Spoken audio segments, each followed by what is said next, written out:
So the Trump administration has violated multiple amendments, starting from 2022 when he called for the termination of the entire Constitution. But I want to go point by point, amendment by amendment.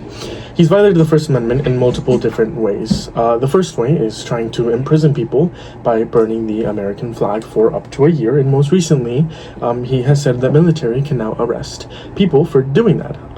They cannot if it's not under the Insurrection Act, and he hasn't claimed insurrection, so it's illegal for him to do that. And B, he's violating symbolic speech, which is protected by the First Amendment right, as seen in previous SCOTUS rulings. Multiple other ways that he's violated the First Amendment is by taking Jimmy Kimmel off air. The FCC, which is a government official from the Trump administration, pressured ABC and Disney into removing him. After he got put back on air, then Donald Trump proceeded to attempt to sue ABC for putting him back on. Another prominent example is calling media outlets illegal, such as MSNBC, CNN. No media outlet is illegal. And the most recent one is going to be him saying that the media can't criticize him, and in his mind, he thinks that it's illegal, and that they should get their licenses removed.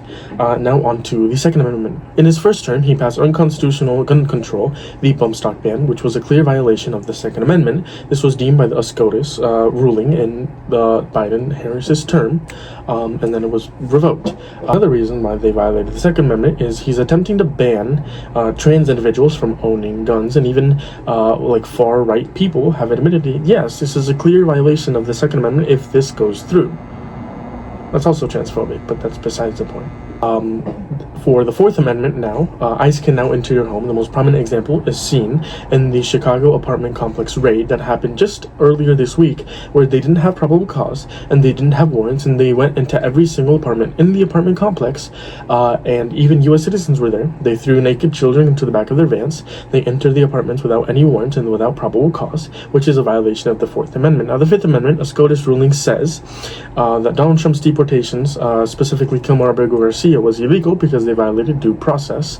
Kilmar Abrego Garcia versus Nome.